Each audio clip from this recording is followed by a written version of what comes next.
Hi, this is Piero. I want to talk about a sense of spirituality, and this has to do with spiritual atheism. And basically, it's the idea that as atheists, we can deny theism. We can deny certain types of spirituality. We can deny certain definitions of God. As is pointed out to atheists time and again, you can't disprove all definitions of God because that doesn't make sense. Somebody has to choose a definition of God and then you can prove or disprove it. You know, I can't prove there isn't something out there that you would want to call God. For all I know, you want to call, Newcastle God. But if you say there's omnipotent gods out there, well, I can show that that's logically incoherent. If you want to say there's a God that makes me breakfast, I can notice that there is no breakfast waiting for me in the morning, and so forth. But what about the spiritual experience? Okay, what is the spiritual experience? Well, first of all, I just want to say people do have these, and I think all of us hopefully have had some sort of moment that corresponds to what I'm calling the spiritual sense. It's a sense of oneness. When you're in nature, sometimes things just click particularly idyllically.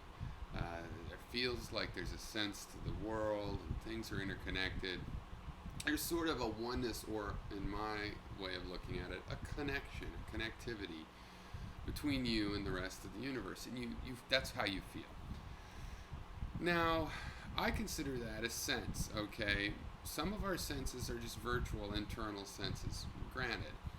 But they come from reality. When we feel hunger, this is related to a physical, material state in the body.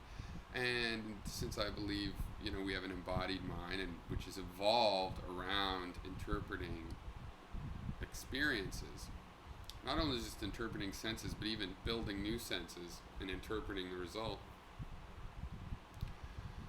I think we're sort of bound that when we have these consistent perceptions, like spiritual perceptions, that we have to explain them.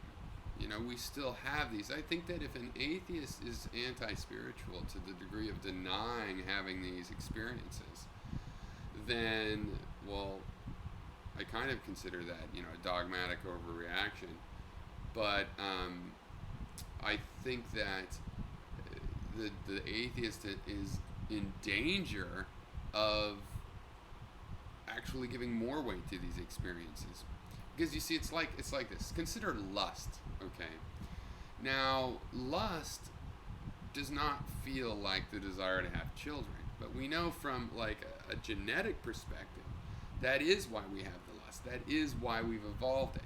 So to interpret something like lust, you're having the feeling of lust, and to interpret it is somewhat complicated. It would be hard to derive from the nature of lust itself this fact that it's about procreation and love for these children and stuff. Lust can cause us to do all kinds of things, and it can go haywire and actually backfire and keep you out of a romantic relationship that it's trying to drive you into. It gives you the motivation, but not necessarily the expertise. So in a spiritual sense, it seems like it's about gods, but what does lust seem like it's about? I don't know, but it doesn't really relate to what it's really about. So I'm not saying that a spiritual sense would actually be connected with a metaphysical world. I'm especially not saying that because I don't believe in metaphysics. If something is beyond the physical connection with me, then as far as I'm concerned, that's another way of saying it doesn't exist. So I'm not saying that this spiritual feeling is a connection with God, but I'm also not accepting that, it's just a form of psychosis. I could ask you to explain persistent psychoses in the same way. Okay, there's obsessive compulsive disorder.